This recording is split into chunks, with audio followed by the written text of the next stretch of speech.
আজকে আমরা ধিক্কার জানাতে এসেছি ইসরায়েলের বিরুদ্ধে।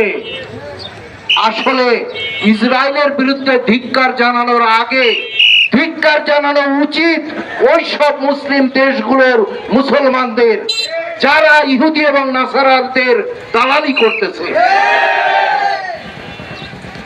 ইসরায়েলের পাশে একটি বড় দেশ মিশর।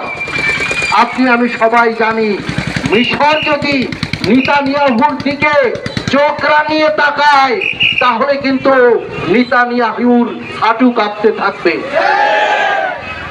সৌদি আরব যদি চুপ করে বসে না থাকে, প্রতিবাদ জানায়, তাহলে কিন্তু নেতানিয়াহু কাঁপতে থাকবে। ধিক্কার জানানো উচিত ওই সব মুসলমানদের যারা ইহুদি নাসারার দালালি করে, ইসলামী শক্তির বিপক্ষে দাঁড়ায়। যাই হোক, আমরা শ্রান্ত আমরা ধন্যবাদ জানাই বাংলাদেশে যারা যেসব শিক্ষা প্রতিষ্ঠান তৌহিদি মুসলমানদের আপনারা শান্তিপূর্ণভাবে ওই মিছিল অতিক্রম করার সুযোগ দান করুন।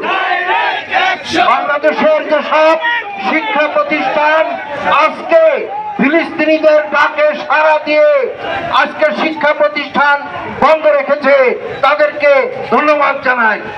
সাথে সাথে ধিক্কার জানাই ড্যাফোডিলস ইউনিভার্সিটির ওই শিক্ষিকা তাহমিনা রহমানকে, যে ছাত্রদের সাথে বিরোধিতা করেছে, এই কর্মসূচির সাথে বিরোধিতা করেছে, তাদেরকে ধিক্কার জানাই। ধন্যবাদ জানাই ওইসব প্রতিষ্ঠানের কর্ণধারদের যারা নিজেদের প্রতিষ্ঠান এবং কর্মচারীদের আজকে ফিলিস্তিনির ডাকে সাড়া দিয়ে কর্মবিরতি পালন করেছে। আসলে বিশ্বের ইতিহাসে যত পরিবর্তন আমরা দেখেছি, সবচেয়ে আগে অগ্রভাগে যারা থাকে তারা হচ্ছে ছাত্র। সেই ছাত্ররা আজকে প্রাইভেট ইউনিভার্সিটি সহ সরকারি ইউনিভার্সিটি সহ অধিকাংশ ইউনিভার্সিটি এবং শিক্ষা প্রতিষ্ঠানের ছাত্ররা আজকে তাদের পাঠদান থেকে